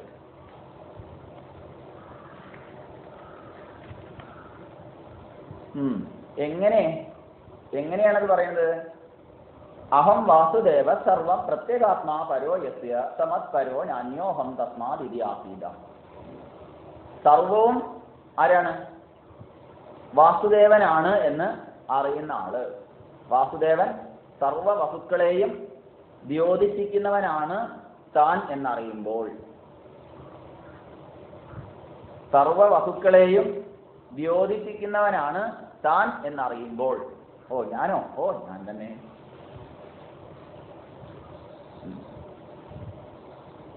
എല്ലാറ്റിനെയും പ്രകാശിപ്പിക്കുന്നത് ആരാണ്? ഞാൻ തന്നെയാണ്. എന്നിലുള്ള ഞാൻ തന്നെയാണ് സർവത്തിലും ഞാനായി പ്രകാശിക്കുന്നത്. അത് വേറെയല്ല. ഇങ്ങനെ മനസ്സിലാവുമ്പോൾ ആരും ആരെയും നിന്ദിക്കുന്നൊന്നുമില്ല. അപ്പൊ നിന്ദിക്കുന്നുണ്ട് എന്നൊക്കെ കാണുന്നത് എങ്ങനെയാ? അത് നിന്ദയല്ല വാസ്തവത്തിൽ. അതെങ്ങനെയാ? പിന്നെന്താ, വന്ദിക്കലാണോ? ഒരു ആത്മജ്ഞാനി ഒന്നിനെയും നിന്ദിക്കുന്നില്ല. നിന്ദിക്കാത്തത് കൊണ്ട് അയാൾ വന്ദിക്കുന്നേ ഉള്ളൂ. പുറമെ ചിലർക്ക് തോന്നുന്നുണ്ടെങ്കിൽ അവരുടെ ദൃഷ്ടിദോഷമാണ് പറയുന്നത്. ഒന്നിനെയും നിന്ദിക്കുന്നുണ്ടെങ്കിൽ അയാൾ ആത്മജ്ഞാനിയല്ല. ആത്മജ്ഞാനിക്ക് ഒന്നിനെയും നിന്ദിക്കാൻ കഴിയില്ല. നിന്ദിക്കാൻ കഴിയുന്നുണ്ടെങ്കിൽ അയാൾ ആത്മജ്ഞാനിയല്ല, വേറെന്തൊക്കെ ജ്ഞാനിയാണ്. അപ്പൊ ആത്മജ്ഞാനികൾക്കാണ് ഏത് നിന്ദിക്കാൻ കഴിയില്ല. ഒന്നിനെയും നിന്ദിക്കാൻ കഴിയില്ല, ഒരു ജീവിയെയും നിന്ദിക്കാൻ കഴിയില്ല. അപ്പൊ ആ ഒരു തലത്തിലേക്ക് എത്തിച്ചേരണമെങ്കിൽ എന്ത് വേണം? വാസുദേവ സർവമിതി സ മഹാത്മാസു ദുർലഭ. അങ്ങനെയുള്ള മഹാത്മാക്കൾ എല്ലാ കാലത്തും ദുർലഭമായിരിക്കും, സുലഭമായിട്ടുണ്ടാവില്ല. വാസുദേവ സർവമിതി എന്ന് മനസ്സിലാക്കിയ, എല്ലാം ഒരു വാസുദേവനാണ് എന്ന് മനസ്സിലാക്കിയ മഹാത്മാക്കള് ഏതായിരിക്കും? വളരെ വിരളമായിരിക്കും. എല്ലാവർക്കും സാധ്യമല്ല അത്. എല്ലാവരും പലതാണ്. വാസുദേവൻ തന്നെ പലതാന്ന് വിചാരിച്ചിരിക്കുന്നവരാ പലരും. മനസ്സിലായില്ലേ? വാസുദേവൻ തന്നെ പലരാ വിചാരിച്ചിരിക്കുന്നത്. പിന്നല്ലേ ബാക്കി. ഏതായാലും ഈ ആത്മജ്ഞാനം എന്നുള്ളത് പുറത്തുനിന്ന് നേടേണ്ടതല്ല, പ്രസിദ്ധമായ ഒരു ന്യായേന. ഏതാണ് ആ ന്യായം? ന്യായങ്ങളുണ്ട്. ഏതാ പ്രസിദ്ധമായ ന്യായം? കണ്ഠജാമീകര ന്യായം. കണ്ഠജാമീകര ന്യായം കൊണ്ട് അത് വെളിപ്പെടുത്തുന്നു. എങ്ങനെ? ആത്മജ്ഞാനം പുറമെ നിന്ന് നേടേണ്ടതല്ല. പിന്നെ എവിടെന്നാണ് നേടേണ്ടത്? അത് ഉള്ളതിനെ തിരിച്ചറിയലാണ്. അപ്പൊ തിരിച്ചറിവാണ് വേദാന്തം എന്ന് പറയാം. അറിവ് എല്ലാവർക്കും ഉണ്ട്, നമുക്കൊക്കെ ഉണ്ട്, നമ്മളൊക്കെ ആത്മജ്ഞാനികളാണ്. പക്ഷേ ഉള്ള പ്രശ്നം എന്താണെന്ന് വെച്ചാൽ അറിവില്ലായ്മയല്ല, പിന്നെ എന്താണ്? തിരിച്ചറിവില്ലായ്മ. ഈ ശരീരമാണ് ആത്മാ എന്ന് വിചാരിക്കുന്ന തലം ഇല്ലെന്നൊന്നും പറയുന്നില്ല. അവരാണല്ലോ ആത്മഹത്യ ചെയ്യുന്നവർ. ഈ ശരീരത്തിന് വരുന്ന പ്രശ്നങ്ങളെ അത് വലിയൊരു പ്രശ്നമായി കാണുന്നവർ ആരാണ്? ആത്മഹത്യ ചെയ്യുന്നവരാണ്. അവിടെ ആത്മാ എന്നുള്ളതിന് 108 ഉപനിഷത്തുകളിൽ ഒന്നായ ആത്മോപനിഷത്തിൽ 3 തരം ആത്മാക്കളെ കുറിച്ച് പറയുന്നുണ്ട്. അവിടെ ആത്മാവല്ല, ആത്മാക്കളാണ്. ഏതൊക്കെ ആത്മാക്കള്? ഒന്ന്, ഈ വെളുത്തത്, കറുത്തത്, തടിച്ചത്, മെലിഞ്ഞത്, സ്ത്രീ, പുരുഷ, ഇനി എന്തൊക്കെയാണോ കൽപ്പിക്കുന്നത് അങ്ങനെ കൽപ്പിക്കുന്ന ഈ ശരീരം തന്നെ ആണ് ആത്മാവ് എന്ന് വിചാരിച്ചിരിക്കുന്ന തലത്തിൽ ഈ ശരീരഹത്യക്ക് പറയുന്ന പേരാണ് ആത്മഹത്യ. അതോടുകൂടി തന്റെ പ്രശ്നങ്ങളൊക്കെ തീർന്നു എന്ന്. അത് അജ്ഞാനത്തിന്റെ പൂരാപൂരിരുട്ടിലാണ്. ഈ ഒരു ആത്മാവിനെ കുറിച്ച് പറയുന്നുണ്ട്. അവിടെ 3 തരം ആത്മാക്കളെ കുറിച്ചാണ് പറയുന്നത്. അതിലൊന്ന് താൻ. ആ തലത്തിലുള്ളവരൊന്നും ഇപ്പൊ ഇവിടെ വന്നിരിക്കാൻ ധൈര്യപ്പെടില്ല. പിന്നെ മറ്റൊന്നുള്ളത് അന്ധക്കരണമാണ് ആത്മാനാണ്. അന്ധക്കരണം എന്ന് പറയുമ്പോൾ ഏതൊക്കെയാണ്? ബാഹ്യകരണം, അതിന് വിഭിന്നമായി അന്ധക്കരണം. ഏതൊക്കെ അന്ധക്കരണം? മനസ്സ്, ബുദ്ധി, ചിത്തം, അഹങ്കാരം. ഇങ്ങനെ 4 ആയിട്ട് തിരിച്ചിരിക്കുന്നു. അപ്പൊ മനസ്സ്, ബുദ്ധി, ചിത്തം, അഹങ്കാരം എന്നുള്ള ഈ അന്ധക്കരണമാണ് ആത്മാ എന്ന് ധരിച്ചിരിക്കുന്നു. അതും പരം തലമൊന്നുമല്ല. അപ്പൊ അവർക്ക് എന്തായി, മനസ്സാണ് ആത്മാ അല്ലെങ്കിൽ ബുദ്ധിയാണ് ആത്മാ എന്നൊക്കെ അവർ ചിന്തിച്ചിരിക്കാം. ആ തലത്തിലും അജ്ഞാനം. എന്നാൽ കൂരാക്കൂരിട്ടല്ല, പിന്നെന്താ, കൂരിട്ടാണ്. ഇനി മറ്റൊരു തരത്തിൽ ഒരാത്മാവുണ്ട്, അത് പാത്രത്തിലിട്ട ഇലന്തിപ്പഴം പോലെ എൻ്റെ ഉള്ളിൽ ഇരിക്കുന്നവനാണ്. അത് ഏതാണ്? അത് ഇരുട്ടാണ്. ഒന്ന് കൂരാക്കൂരിട്ടാണെങ്കിൽ ഒന്ന് കൂരിരുട്ടാണ്, മറ്റൊന്ന് ഇരുട്ടാണ്. ഇതിൽ ബഹുഭൂരിപക്ഷം പേര് കുടുങ്ങിപ്പോകും അല്ലേ? അതിന് ബഹു ശതം ശ്രുതികളുണ്ട് സമ്മതി കൊടുക്കുന്നു. ഏതിന്? എൻ്റെ ഉള്ളിലാണ് ആത്മാന്ന്. ശ്രുതി വെറുതെ പറയോ? അപ്പൊ പറഞ്ഞത് ഏത് തലത്തിലാണെന്ന് മനസ്സിലാക്കാതെ അവിടെ കുടുങ്ങി പോകുന്നവരുണ്ട്. ഈ വലിയ മത്സ്യങ്ങൾ വലയുടെ കണ്ണി മുറിച്ച് രക്ഷപ്പെടും, ചെറിയ മത്സ്യങ്ങളോ അതിനുള്ളിലൂടെ രക്ഷപ്പെടും. ഇടയിലുള്ളവരൊക്കെ എന്താവും? കുടുങ്ങിപ്പോവും. ഇതേപോലെ ഇവിടെ ഒന്നുകിൽ അറിയുമ്പോൾ പൂർണ്ണമായിട്ട് അറിയണം. അതറിയാൻ ചില സഹായികളെ നമുക്ക് ആവശ്യമുണ്ട്. അതിലൊരു സഹായിയാണ് ഏത്? ഈ പുസ്തകവും. ഇങ്ങനെ ഒരുപാട് പുസ്തകങ്ങളുണ്ട്. ഏകശ്ലോകി മുതൽ 2000 ചില്ലാനം ശ്ലോകങ്ങളുള്ള സർവ്വ വേദാന്ത സിദ്ധാന്ത സാര സംഗ്രഹം വരെയുള്ള പ്രകരണ ഗ്രന്ഥങ്ങളിൽ ഒന്ന് മാത്രമാണിത്, ആത്മബോധം. ഇത്രയും പ്രകരണ ഗ്രന്ഥങ്ങൾ ഉണ്ടാക്കിയത് എന്തിനായിരിക്കണം? ആചാര്യസ്വാമികളായാലും ആരായാലും ഇതിനെ ഒരു സഹായം എന്നോണമാണ്. നമ്മൾ ഈ തിരിച്ചറിവിന് നമുക്കൊരു സഹായമാണ്. അതിനെ മാത്രം ആശ്രയിച്ചിട്ട് കാര്യമില്ല. ഇതിൽ പറയുന്നത് മുഴുവൻ ഉപനിഷത്ത് വാക്യങ്ങളെ സ്ഥിരീകരിക്കാനാണ്, ഉറപ്പിക്കാനുള്ളതാണ്. അല്ലാതെ എടുക്കരുത്. ഡിക്ഷണറി മാത്രം നോക്കി കാണാപാഠം പഠിച്ചിട്ട് കാര്യമൊന്നുമില്ല അല്ലേ? ഗൈഡ് മാത്രം നോക്കിയിട്ട് അത് കാണാപാഠം പഠിച്ച് പരീക്ഷ എഴുതാൻ വിചാരിക്കുന്ന കുട്ടീനെ പോലെ ഇത് മാത്രം പഠിച്ചിട്ട് കാര്യമൊന്നുമില്ല. ഉപനിഷത്ത് വാക്യങ്ങളെ പരിചയപ്പെടാനും അതിന്റെ താല്പര്യ നിർണയം ചെയ്യാനും ഒരു സഹായം എന്നോണം മാത്രമാണ് ആത്മബോധം തുടങ്ങിയ പ്രകരണ ഗ്രന്ഥങ്ങൾ നമുക്കുള്ളത്. ഏകശ്ലോകി അങ്ങനെയാണ്. ഏകശ്ലോകിയുടെ പ്രതിഭ, ഏകശ്ലോകി എന്ന് പറഞ്ഞാൽ ഒറ്റ ശ്ലോകം തൊട്ട് ഒരു ശ്ലോകത്തിലൊരു ഗ്രന്ഥം. ഏതാ? കിം ജ്യോതി തവ ഭാനുമാനഹനിമേ രാത്രോ പ്രദീപാധികം തുടങ്ങിയുള്ള അതാണ്. നിനക്ക് എന്താണ് പ്രകാശം എന്നാണ് ചോദിച്ചത്. തന്നെയാണ് വിഷയം. ഇതൊക്കെ ഉപനിഷത്തിൽ പറയപ്പെടുന്ന 4 വാക്യങ്ങളെ ഉറപ്പിക്കാനുള്ളത്. ഏതാ 4 വാക്യങ്ങൾ? ഉപനിഷത്ത് സാരമായ 4 വാക്യങ്ങൾ നമ്മൾ പഠിച്ചു അല്ലേ? ഏതൊക്കെയാ? ഇടയ്ക്കിടയ്ക്ക് പറയണം. ഏതാ? തത്വമസിയല്ല, ആദ്യം ഋഗ്വേദീയമായ ഉപനിഷത്തിലെ മഹാവാക്യം പ്രജ്ഞാനം ബ്രഹ്മ. ഋഗ്വേദീയമായ ഉപനിഷത്തിലെ മഹാവാക്യം പ്രജ്ഞാനം ബ്രഹ്മ. പ്രകൃഷ്ടമായ ജ്ഞാനം, ശ്രേഷ്ഠമായ ജ്ഞാനം, അറിവ് ബ്രഹ്മമാകുന്നു. പ്രകൃഷ്ടമായത് രണ്ടുണ്ടാവാൻ കഴിയില്ല, ശ്രേഷ്ഠമായത് രണ്ടുണ്ടാവില്ല. ഉണ്ടെങ്കിൽ അത് ശ്രേഷ്ഠം എന്ന് പറയില്ല. ഉത്തരം, ഉത്തമം എന്നൊക്കെ പറയണില്ലേ? ഉത്തരത്തിന്റെ മുകളിൽ എന്താന്ന് ചോദ്യം. ഉത്തമാണ്. ഉത്തരത്തിന്റെ മുകളിൽ ഓടാണെന്നല്ല പറയും. അപ്പോ ഈ നല്ലത് ചീത്ത എന്ന് മാത്രം, നല്ലതിൽ തന്നെ അനേകം വിഭാഗങ്ങളുണ്ട്. പക്ഷേ അവിടെ ശ്രേഷ്ഠം എന്ന് പറയുമ്പോൾ അല്ലേ, അതിനെ ഇനി 2 പറയാൻ പറ്റില്ല. പറയുന്നുണ്ടെങ്കിൽ ശ്രേഷ്ഠം എന്ന വാക്കുകൊണ്ട് പറയാൻ സാധ്യമല്ല. അതുകൊണ്ട് ശ്രേഷ്ഠമായത് 2 ഉണ്ടെന്ന് പറഞ്ഞാൽ അത് ശ്രേഷ്ഠമല്ല. അതുകൊണ്ട് ശ്രേഷ്ഠമായ അറിവ് ഏത്? ഒന്നേ ഉള്ളൂ. അതേതാണ്? അതാവുന്നു ബ്രഹ്മം. മറ്റേതാ? അഹം ബ്രഹ്മാസ്മി. യജുർവേദീയമായ ഉപനിഷത്തിലെ മഹാവാക്യം. അഹം, ഞാൻ ബ്രഹ്മമാകുന്നു. ഞാൻ എന്ന് പറയുന്നതിനെ അന്വേഷിച്ചു പോയാൽ എന്തായിരിക്കും? അത് ബ്രഹ്മ അല്ലാതെ വേറെ ഒന്നുമല്ല. അവിടെയാണ് ഈ പ്രശ്നം വരുന്നത്. ഏത്? എൻ്റെ ഉള്ളിലുള്ളതാണോ ബ്രഹ്മം? ഉള്ളിൽ എന്ന് പറഞ്ഞത് പുറത്തെന്ന് പറയുന്നതും ദൂരെ എന്ന് പറയുന്നതും അടുത്തെന്ന് പറയുന്നതും ഉള്ളിലെന്ന് പറയുന്നതും പുറത്തെന്ന് പറയും. ഉള്ളിലെന്ന് പറഞ്ഞാൽ അതേ നാവ് കൊണ്ട് തന്നെ പുറത്തെന്ന് പറഞ്ഞാൽ ഇതിന്റെ അർത്ഥം എന്താ? എങ്ങനെ മനസ്സിലാക്കണം ഉപനിഷത്ത് ഭാഷ? ഒരേ സമയത്ത് ഉള്ളിൽ എന്ന് പറഞ്ഞു, അതേ നാവ് കൊണ്ട് തന്നെ അപ്പൊ തന്നെ പറഞ്ഞു പുറത്തെന്ന്. അപ്പൊ അതിന്റെ അർത്ഥം എന്താ? ഉള്ളിലും അല്ല പുറത്തും അല്ല എന്നാണ്. ഒന്ന് ദൂരെ ഉണ്ടെന്ന് പറഞ്ഞു, അതിന്റെ അർത്ഥം അപ്പൊ തന്നെ പറഞ്ഞു എന്ത്? അത് അടുത്തുമാണെന്ന്. അപ്പൊ അതിന്റെ അർത്ഥം എന്താ? അത് ദൂരെയല്ല അടുത്തും അല്ല സർവ്വവ്യാപിയാണെന്നാണ്. തദ്ദൂരേ തദന്തികേ തദന്തരസ്യ സർവസ്യ ബാഹ്യത. ഇങ്ങനെ വേണം മനസ്സിലാക്കാൻ. ഇങ്ങനെ മനസ്സിലാക്കിയാൽ അത് എല്ലായിടത്തും നിറഞ്ഞു നിൽക്കുന്നതാണ്. അത് നിറയാത്ത സ്ഥലം എവിടെയില്ല. പിന്നെ അത് മതിൽ കെട്ടിയത് എന്താ? അത് ഞാനല്ലാത്ത എന്തിനെയൊക്കെയോ കൊണ്ട് ചില മതിലുകൾ കെട്ടി. അവിടെ ആ പരിമിതമായ ബുദ്ധി അതിലൂടെ നോക്കിക്കാണുമ്പോൾ ഏത് ഞാനൊന്ന് വേറെ നീയൊന്ന് വേറെ ഇതൊക്കെ നോക്കുന്ന ഏത് അർത്ഥത്തിലാ? എൻ്റേതല്ലാത്ത നിരന്തര പരിവർത്തനങ്ങൾക്ക് വിധേയമായ ഈ സപ്തധാതുക്കളോട് ചേർന്ന അല്ലേ ഈ മധ്യാസ്ഥി മാംസം മലമൂത്രപാത്രമായ ദേഹമാകുന്ന മതിൽ കൊണ്ട് ഞാൻ വേർതിരിച്ചിരിക്കുക.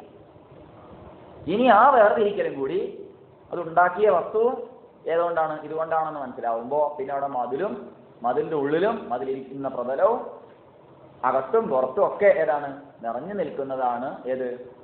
ആ ആത്മാന്ന് പറഞ്ഞു. അപ്പൊ അഹം ബ്രഹ്മാസ്മി എന്ന് വരും ആ അറിവിൽ. അത് അറിഞ്ഞു കഴിഞ്ഞ ഒരാളുടെ പെരുമാറ്റം എങ്ങനെയായിരിക്കും?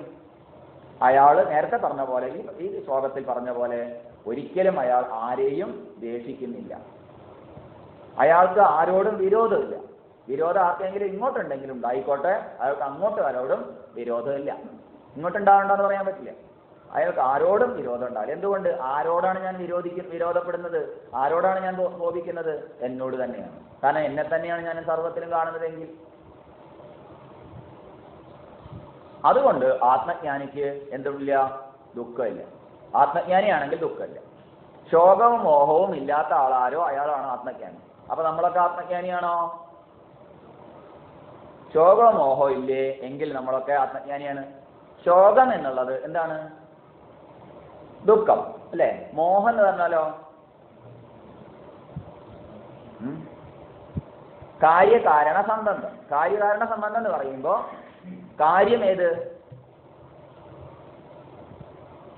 ശോകം എന്നുള്ളത് കാര്യമല്ലേ? അല്ലേ? ദുഃഖം എന്നുള്ളത് കാര്യമല്ലേ? കാരണമാണോ? ദുഃഖത്തിന്റെ കാരണം എന്താണെന്ന് നമ്മൾ ചോദിക്കുക. അപ്പൊ കാരണം മറ്റൊന്നുണ്ടെന്നൊന്നല്ലോ. അപ്പൊ ദുഃഖത്തിന്റെ കാരണം എന്താണ്? മോഹമാണ്. മോഹം എന്ന് പറഞ്ഞാൽ എന്താണ്? മോഹം എന്ന് പറഞ്ഞാൽ എന്താ? മലയാളത്തിലെ മോഹമല്ല, സംസ്കൃതത്തിലെ മോഹം. ശരിയും തെറ്റും തിരിച്ചറിയാത്ത അവസ്ഥ. അതായത് ഒരു അന്ധകാരത്തിൽ ഒരു ഇരുട്ടത്ത് ഒരു വസ്തു നമുക്ക് വ്യക്തമല്ല. മങ്ങിയ വെളിച്ചത്തിൽ അപ്പോഴും വ്യക്തമല്ല.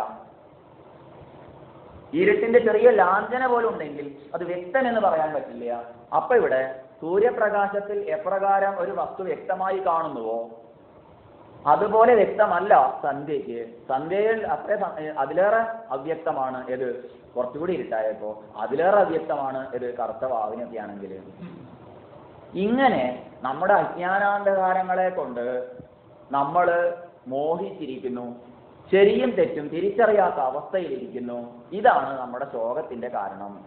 ശോകത്തിന് കാരണം എന്താണ്? മോഹമാണ്. മോഹം എന്ന് പറഞ്ഞാൽ ഏതാണ്? ശരിയും തെറ്റും തിരിച്ചറിയാത്ത അവസ്ഥയാണ്. അഥവാ ശരിയെ തെറ്റെന്നും തെറ്റിനെ ശരിയെന്നും ധരിച്ചു വശായിരിക്കുന്ന ഒരവസ്ഥയ്ക്ക് പറയുന്ന പേരാണ് മോഹം. മരക്കുറ്റിയെ കണ്ട് പ്രേതമാണെന്ന് ധരിച്ചതുപോലെ ഒന്ന് അതല്ലാത്തതിനെ അതാണെന്ന് ധരിച്ചിരിക്കുന്നു, അതായതിനെ അതല്ലെന്ന് ധരിച്ചിരിക്കുന്നു. ഇത് വേർതിരിച്ച് മനസ്സിലാക്കണം. ഇവിടെയാണ് പല ബഹുശതം ശ്രുതികൾ ഇവിടെയുമുണ്ട്. പ്രിയമായത് നിന്നെ കരയിക്കും. ആരോടായാലും. നിന്നെ എന്ന് പറയുമ്പോൾ ഉപനിഷത്ത് നിന്നെ എന്ന് പറയുമ്പോൾ ആ ഉപനിഷത്ത് ആരോടെ അവിടെ ചൂണ്ടുന്നത്? നമ്മൾ ഓരോരുത്തരോടും, അല്ലാതെ വേറെ ആരെങ്കിലും അല്ല. ഉപനിഷത്ത് എവിടെ നിന്നെ എന്ന് പറഞ്ഞോ അത് ആരോടാ ചൂണ്ടുന്നത്? നമ്മളോട് ഓരോരുത്തരോടാ. അപ്പൊ നമ്മളോട് ഇങ്ങോട്ട് പറയുകയാണ് പ്രിയമായത് നിന്നെ കരയിപ്പിക്കും. അപ്പൊ ഏതിലാണോ നമുക്ക് പ്രിയം തോന്നുന്നത് അതൊക്കെ നമ്മളെ കരയിപ്പിക്കും. പുറമെ കരഞ്ഞില്ലെങ്കിൽ അകത്ത് കരയാം. കരയിക്കാതിരിക്കില്ല, ഇന്നല്ലെങ്കിൽ നാളെ. അപ്പൊ മോഹം എന്നുള്ളത് ശരിയും തെറ്റും തിരിച്ചറിയാത്ത അവസ്ഥയാണ്. ഇത് അറിയുന്ന ഒരാള് പിന്നെ എന്താ ഉള്ളത്? അയാൾക്ക് ജീവിതം മധുരമാണ്. വ്യാവഹാരിക ജീവിതം പോലും പാരമാർത്ഥികതയെ വെച്ച് നോക്കുമ്പോൾ അയാൾ പാരമാർത്ഥികതയിൽ ഉറച്ചിരുന്നു കൊണ്ട് വ്യാവഹാരിക ജീവിതം നയിക്കുന്നു. അതുകൊണ്ട് അയാൾക്ക് എന്താ പിടിച്ചു നിൽക്കാൻ കഴിയും. ഇല്ലെങ്കിൽ പിടിച്ചു നിൽക്കാൻ കഴിയില്ല അല്ലേ? എന്തായാലും ആത്മഹത്യ ചെയ്യില്ല. ഇനി ആത്മഹത്യ ചെയ്യുന്നവരാരാന്നറിയോ? ഇതറിയാത്തവരാണ്. ഇതറിയാത്തവരൊക്കെ ആത്മഹത്യ ചെയ്തവരാ. അവർ ശരീരഹത്യ പോലും ചെയ്യണ്ട. ആത്മഹനോജനാഹ. ആരാണ് ആത്മഹത്യ ചെയ്തവര്? ഇതറിയാതെ ഏതൊരു മനുഷ്യനാണോ മരിച്ചു പോയത് അവർ ആത്മഹത്യ ചെയ്തവർ ആത്മഹനന്മാരാണ്. ഏറ്റവും വലിയ ഹത്യ ഏതാണ്? ശരീരഹത്യ അല്ല, പിന്നേതാണ്? ഇതറിയാതെ പോലെ. എന്തിനു വേണ്ടിയാ മനുഷ്യജന്മം കിട്ടിയത്? ഇതറിയാനാണ്. ഏതിന്? ഏതറിയാൻ? ഗ്രഹനക്ഷത്രാദികളെ കുറിച്ച് ഘോരഘോരം പ്രസംഗിക്കാൻ ചിലപ്പോൾ അറിഞ്ഞേക്കാം, അല്ലേ? ഏറ്റവും ചെറിയ അണുവിൽ വെച്ച് അണുവിനെ തിരിച്ചറിയാൻ കഴിഞ്ഞേക്കാം. അല്ലെങ്കിൽ ചന്ദ്രനിൽ പോയിട്ട് അവിടേക്ക് പോകാൻ ആദ്യമായിട്ട് പോയതാരാ, അവസാനമായി പോയതാരാന്ന് പറഞ്ഞേക്കാം. ചൊവ്വയിലുള്ള അല്ലേ ഏതെല്ലാം ഘടകങ്ങളാണെന്ന് വേണമെങ്കിൽ പറയാൻ കഴിഞ്ഞേക്കാം. ഇതൊക്കെ പറയാൻ കഴിയുന്ന താൻ ആരാണെന്ന് ചിന്തിച്ചിട്ടില്ലെങ്കിൽ, ഇതൊക്കെ ചിന്തിക്കുന്ന ഞാൻ ആര് എന്ന് ചോദിച്ചാൽ അതിന് ഉത്തരം ഇല്ലെങ്കിൽ ഇതൊക്കെ പഠിച്ചിട്ട് എനിക്കെന്ത് കാര്യം? എൻ്റെ ദുഃഖത്തെ ഇല്ലാതാക്കാൻ പറ്റുമോ? ഇന്നൊരാളായിട്ട് സംസാരിച്ചു. അയാൾ പറയാണ് ഹിമാലയത്തിൽ 2500 കിലോമീറ്റർ ഞാൻ നടന്നു. അതെ, ഇന്നൊരാളായിട്ട് സംസാരിക്കാം, കേട്ടില്ലേ? 2500 കിലോമീറ്റർ തെളിവുണ്ട്, സാക്ഷിയുണ്ട്. അവിടെ 2500 കിലോമീറ്റർ ഞാൻ സഞ്ചരിച്ചു. ഞാൻ പോവാത്ത സ്ഥലങ്ങൾ കുറവാണ്. ശരി, പല മഹാത്മാക്കളെയും ഞാൻ കണ്ടു, ഒക്കെ പറഞ്ഞു അഭിമാനി. പക്ഷെ എന്താ, ആള് പറയുന്ന ഓരോ വാക്കിലും അയാൾ ശോകമോഹാകുലനാണ്. അയാളുടെ വാക്കും അയാളുടെ മുഖവും ഒക്കെ എന്തൊക്കെയോ ഒരു ഗൂഢമായ ഒരു നിഗൂഢതയിലാണ് അയാൾ കഴിഞ്ഞു കൂടുന്നത്. ദുഃഖമേ ദുഃഖം, അറിയാതെ വരിക. അപ്പൊ ചിന്തിച്ചു നോക്കൂ, സ്വയം അവനവന്റെ പ്രശ്നങ്ങളെ പരിഹരിക്കാൻ കഴിയാത്ത ഒരാള് ഈ ലോകത്തെക്കുറിച്ചും അത് മറ്റു ലോകങ്ങളെക്കുറിച്ചും ഗ്രഹനക്ഷത്രാദികളെക്കുറിച്ചും ഒക്കെ പഠിക്കാനും പഠിപ്പിക്കാനും കഴിഞ്ഞിട്ട് എന്ത് പ്രയോജനം? അതല്ലേ ഇന്നത്തെ നമ്മുടെ പ്രശ്നം. എത്രയാ കേൾക്കുന്നത്? ഒന്ന് ചിന്തിച്ചു നോക്കൂ. പത്രം എടുത്ത് നോക്കിക്കഴിഞ്ഞാൽ അഭ്യസ്തവിദ്യരാണെന്ന് അഭിമാനിക്കുന്നവരാണല്ലോ, അല്ലേ? പിന്നെ എന്തിന് തന്നെ കുറിച്ച് അറിയുന്നില്ല, താൻ ആരാണെന്ന് ചിന്തിച്ചിട്ടേ ഇല്ല. ഇങ്ങനെ ചിന്തിക്കാം. ഇവിടെയുള്ള പ്രശ്നം ഇതാണ്. ഏതാണ്? ഈ അജ്ഞോഹം. ഞാൻ അജ്ഞനാണ്, ഞാൻ അറിവില്ല. ആരെക്കുറിച്ച്? എനിക്ക് എന്നെ കുറിച്ച് അറിയില്ല. ആത്മവിശ്വാസം ഇല്ലാത്തവരായി തീരും. ആത്മവിശ്വാസം എന്ന് പറഞ്ഞതാണ്. ഏതാ ആത്മവിശ്വാസം? ആത്മാവിൽ വിശ്വാസം ഉണ്ടാവണമെങ്കിൽ ആത്മാവ് വേറെ എവിടെയെങ്കിലും അറിഞ്ഞിട്ട് കാര്യമില്ല, വേറെ ആരുടെയെങ്കിലും ആത്മാവിനെ കുറിച്ച് അറിഞ്ഞിട്ട് കാര്യമില്ല, ആത്മാവ് ദൂരെയാണെന്ന് അറിഞ്ഞിട്ട് കാര്യമില്ല, ജീവാത്മാ പരമാത്മാ ഭേദത്തോടു കൂടി അറിഞ്ഞിട്ട് കാര്യമില്ല. ആത്മാവ് ആരാണ്? എനിക്കൊരാത്മാവുണ്ട് അറിഞ്ഞിട്ട് കാര്യമില്ല. പിന്നെ ഏതാ? ഞാനായത് ആത്മാ എന്നറിഞ്ഞാൽ ആ തിരിച്ചറിവാണ് നമ്മുടെ സർവ്വ ദുഃഖങ്ങൾക്കും പരിഹാരം. ഞാൻ ആരാണെന്ന് തിരിച്ചറിഞ്ഞില്ല, ഞാൻ ഇതല്ല എന്നറിയാം. അതുകൊണ്ടാണ് നമ്മളൊക്കെ ആത്മജ്ഞാനികളാന്ന് പറഞ്ഞത്. പറഞ്ഞു മനസ്സിലായല്ലോ? ഏത്? ആത്മജ്ഞാനികളല്ല. എങ്ങനെ? ഇതല്ല, ഈ മജ്ജാസ്തി മാംസം അലമൂത്രപാത്രമായ ദേഹം ആത്മാവല്ല എന്നറിയുന്നവരാണ് ഇവിടെ ഇരിക്കുന്നത്. അല്ലാത്തവര് ഇവിടെ ഇരുന്നാലും ഇരുന്നില്ലെങ്കിലും ഇരുന്നു എന്നുള്ളതുകൊണ്ട് ഉദ്ദേശിക്കുന്നത് അവർ ആത്മഹത്യ ചെയ്യുന്നില്ല. എന്തായാലും പ്രത്യവിവേകത്തിന്റെ കട്ട പിടിച്ചിരിക്കലൊന്നും അല്ല അവർ കഴിഞ്ഞു കൂടുന്നത്. അതിനുള്ള വിവേകമൊക്കെ ഉണ്ട്. പക്ഷേ അവരും വാസ്തവത്തിൽ ആരാണ്? തിരിച്ചറിഞ്ഞില്ല. അപ്പൊ തിരിച്ചറിവിനാണ് ഏത്? ഇതൊക്കെ അവരറിഞ്ഞവര് മറ്റുള്ളവരെ അവരുടെ ഭാവം കൊണ്ട് തന്നെ, അവരുടെ ഉപദേശങ്ങളല്ല, ഉപദേശത്തെക്കാൾ വലുത് മറ്റൊന്നുണ്ട്. അതെന്താ? ഉപദേശിക്കാത്ത ആർക്കും പറ്റും. പക്ഷെ ഉപദേശത്തെക്കാൾ മറ്റൊന്നുണ്ട്. അതേതാ? അത് ഏറ്റവും നല്ലത് മൗനമാണ്. അതാണല്ലോ മൗനം വ്യാഖ്യ, അല്ലേ? അങ്ങനെയല്ലേ? പക്ഷെ മുന്നിൽ ഇരിക്കുന്നവരാരെ ആ മൗനത്തിന്റെ ഭാഷ ശരിക്കും വായിക്കാൻ കഴിയുന്നവർ വേണം, ഉണ്ടാവും. വായിക്കാൻ കഴിയാത്തവർക്കും അത് വായിക്കുന്നുണ്ട്, പക്ഷെ പറഞ്ഞു കൊടുക്കാൻ പറ്റില്ല. അതാണ് അങ്ങനെയുള്ളവരായി സമീപിക്കുന്ന സമയത്ത് നമുക്ക് മനസ്സിലാക്കാൻ പറ്റുന്നത് നമ്മുടെ ശോകമോഹങ്ങളിൽ നിന്നുണ്ടാകുന്ന സർവ കൊല്ലാപ്പും സർവ പ്രശ്നങ്ങളും താനെ ഇല്ലാതാവുന്നത് കാണാം. അതാണ് ഈ ശ്ലോകം കൊണ്ട് പറഞ്ഞത്. എങ്ങനെയാ പറഞ്ഞത്? അരുണേനേവ ബോധേന പൂർവം സന്തമസേ ഹൃദേ തദ ആവിർഭവേത് ആത്മാ സ്വയമേവാംശുമാൻ ഇവ. അരുണോദയം ഇരുട്ടിനെ നീക്കുന്ന ഉടനെ സൂര്യോദയം ഉണ്ടാകുന്നത് പോലെ ജ്ഞാനം കൊണ്ട് ആദ്യമായി അജ്ഞാനാന്ധകാരം നശിപ്പിക്കപ്പെടുമ്പോൾ ആത്മാവ് സ്വയമേവ ആവിർഭവിക്കും, പ്രകാശിക്കും. സൂര്യൻ ഉദിച്ചപ്പോ എന്തായി തീർന്നു? ഇരുട്ടിന് നിൽക്ക കഴിയില്ലാതായി, ഇരുട്ടല്ലാതായി. ഇരുട്ട് നീങ്ങുകയല്ല ചെയ്തത്, നീങ്ങി അപ്പുറത്ത് പോയി കട്ട പിടിച്ചിട്ടുണ്ടാവും. ഉണ്ടെങ്കിൽ അത് മറ്റൊരുത്തേക്ക് നീങ്ങി പോകണം, അതിന് ഉണ്മയില്ല.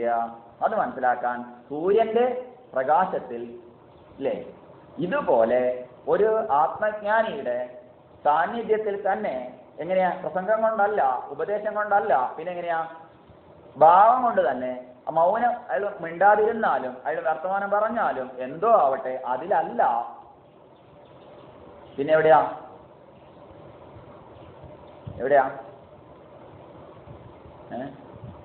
പിന്നെ എന്താണ് ആ ഭാഷ? ഒരു കാര്യം ഉറപ്പാണ്, എന്താ? നമ്മുടെ പ്രശ്നങ്ങൾ പ്രശ്നമല്ലാതാവും. നമ്മുടെ പ്രശ്നങ്ങൾ എന്ന് പറഞ്ഞാൽ ഇരുട്ട്, അജ്ഞാനം. പ്രശ്നമല്ലാതാവും എന്ന് പറഞ്ഞാൽ ഇരുട്ടല്ലാതാവും. ഈ പ്രശ്നം പറയാനാ അപ്പൊ ഞാൻ ഇവിടെ വന്നത്. പ്രശ്നം തന്നെ ഓർമ്മ ഉണ്ടാവില്ല.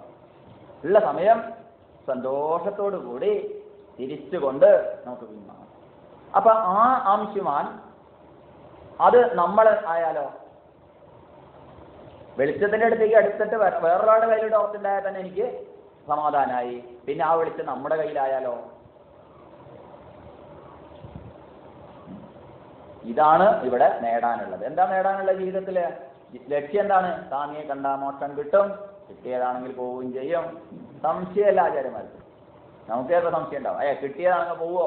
പിടിച്ചു വെച്ചൂടെ? സഞ്ചിയിലാക്കി വെച്ചൂടെ? ഇല്ല. ഈ തേങ്ങയിലിട്ടിട്ട് കോർത്തിട്ടെടുത്താൽ പോരെ? സാധ്യമല്ല. അതൊന്നും മോക്ഷമല്ല. മോക്ഷം കിട്ടാൻ വേണ്ടി കൊണ്ട് കൊടുക്കണതാ അല്ലേ? എന്താ ഇതൊക്കെ ചെയ്യേണ്ടതെന്ന്? ഈ പ്രക്രിയ ചെയ്തതുകൊണ്ട് കിട്ടുന്ന ഉറപ്പൊന്നുമില്ല. കിട്ടിയതാണെങ്കിൽ പോവുകയും ചെയ്യും, കിട്ടേണ്ടതല്ല.